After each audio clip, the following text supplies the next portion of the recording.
ఎవరికి ఇష్టమైనటువంటి దేవుడిని వారు ఆరాధించుకోవచ్చు. ఆ స్వతంత్రం ఎవరికైనా ఉంటుంది. కానీ మేము ఆరాధించినదే నిజమైన దేవుడు, మీరు ఆరాధించినది కాదు అనేటప్పుడే వస్తుంది సమస్య అంతా కూడా. రాముడిని నారాయణుడు అనకూడదు అని హిందువులమని చెప్పుకునేటటువంటి వారు అనడం, ఇది చాలా విచిత్రంగా మనకు కనిపిస్తుంది. ఈ అనేవాళ్ళు ఎవరు అంటే స్మార్తులము అని చెప్పుకునేటటువంటి ఒక బ్రాహ్మణ వర్గం. వీళ్ళు చేసేటటువంటి పూజల్లో ప్రధానమైన పూజ శ్రీ సత్యనారాయణ స్వామి వ్రతం అనేటటువంటి ఒక పూజ చేయిస్తుంటారు. అన్నవరంలో శ్రీ సత్యనారాయణ స్వామి దేవాలయం ఒకటి మనకు కనిపిస్తుంది. ఈ సత్యనారాయణ స్వామి దేవాలయాన్ని శ్రీ వీర వెంకట సత్యనారాయణ స్వామి అని పిలుస్తూ ఉన్నారు ఈరోజు. ఈ సత్యనారాయణ స్వామి వ్రతంలో వినియోగించేటటువంటి ఫోటోకి ఒక్కడే నారాయణుడు ఉంటాడు. ఆయనకి 4 చేతులు ఉంటాయి. పైని శంఖము చక్రము, కిందని పద్మము గద ఉంటాయి. అన్నవరంలో ఉన్నటువంటి శ్రీ వీర వెంకట సత్యనారాయణ స్వామి విగ్రహానికి 2 చేతులు ఉంటాయి. ఒక చేతిలో ధనస్సు ఉంటుంది, ఒక చేతిలో బాణం ఉంటుంది. ఇంతే. విశేషించి వ్రతంలో ఉండే ఫోటోకి మీసాలు ఉండవు.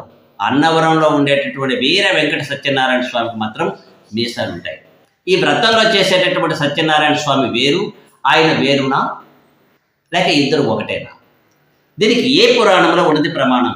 అంటే రాముడిని నారాయణుడు అనకూడదు, రామనారాయణ అంటే పెద్ద తప్పు, ఇది దోషము అని అంటున్నారు కాబట్టి నేను అడుగుతున్నా.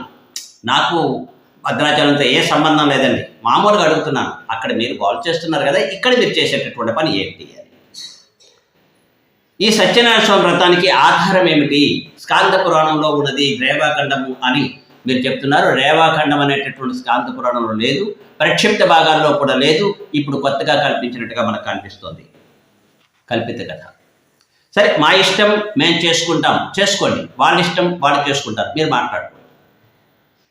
దాన్ని మాట్లాడాను నువ్వెవడ మధ్యలో? నీకేం అర్హత ఉన్నదని? నువ్వు చేసింది తప్పు పని, నువ్వు చేసేది దొంగ పని, నువ్వు చేసేది ఇంకా రకరకాల పనులు. వాళ్ళని వండడానికి ఏమిటి? వాళ్ళు చేసింది వాళ్ళు నారాయణుడు అనుకుంటున్నారు, తప్పేముంది ఇక్కడ? కానీ మీరు చేసిందో మా సత్యనారాయణ స్వామి వ్రతం చేయకపోతే మీరు సర్వనాశనం అయిపోతారు.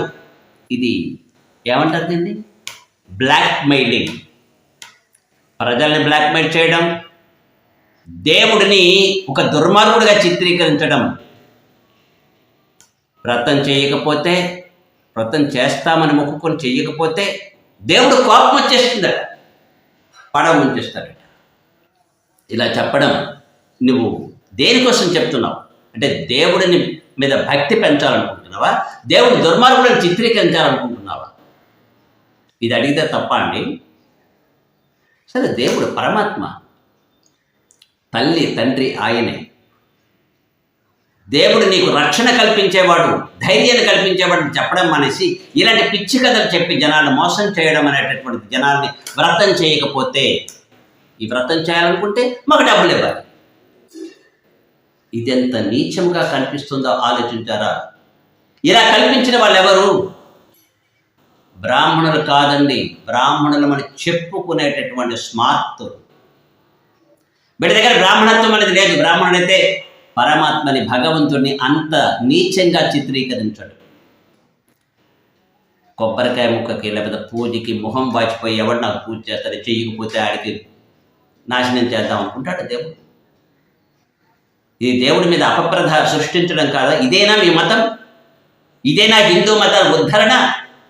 ఈ హిందూ మత ఉద్ధారకులమని చెప్పుకునేటటువంటి వాళ్ళు దీని మీద ఎందుకు ప్రశ్నించడం లేదు అని అడుగుతున్నాను. ఇదేనా మీ హిందూ మత ఉద్ధరణ?